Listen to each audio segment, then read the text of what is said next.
16 ஆண்டுகளுக்கு பிறகு மீண்டும் உலக கிண்ணத்தை வென்று கால்பந்து அரங்கில் ஸ்பெயின் மகுடம் சூடியுள்ளது. அமெரிக்கா நியூயார்க்கில் நடைபெற்ற பரபரப்பான இறுதியாட்டத்தில் அர்ஜென்டினாவை 1-0 என வீழ்த்தி லா ரோஹா என அழைக்கப்படும் அவ்வணி இரண்டாவது முறையாக உலக கிண்ணத்தை தட்டிச் சென்றது.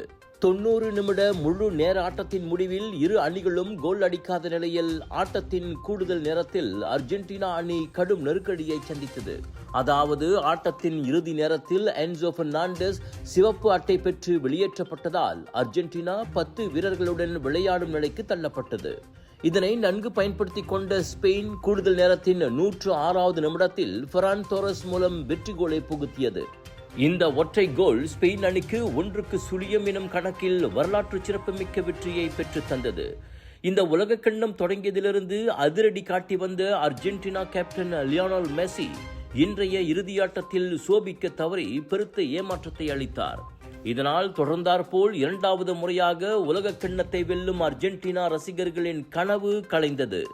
ஆட்டத்தின் இறுதி விசிலின் போது ஸ்பெயின் வீரர்கள் ஒருவரை ஒருவர் கட்டி தழுவி ஆர்ப்பரித்தனர். ஆனால் அர்ஜென்டினாவின் லியாண்ட்ரோ பாரடேஸ் எதிரணி வீரரை முரட்டுத்தனமாக தாக்கியதால் சிறிது மோதல் போக்கு நிலவியது. என்றாலும் ஸ்பெயினின் வெற்றி கொண்டாட்டத்தை தடுக்க முடியவில்லை. ஸ்பெயின் அணிக்கு அமெரிக்க அதிபர் டொனால்ட் ட்ரம்ப் உலக கிண்ணத்தை எடுத்து வழங்கினார்.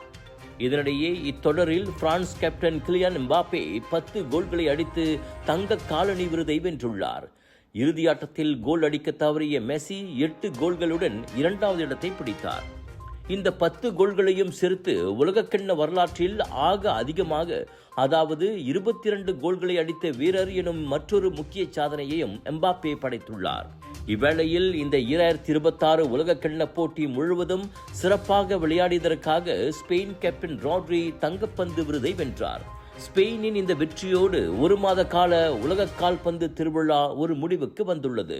அடுத்து 2030ஆம் ஆண்டு நூற்றாண்டு விழாவாக 3 கண்டங்கள் மற்றும் 6 நாடுகளில் உலக கிண்ண போட்டி நடைபெற உள்ளது.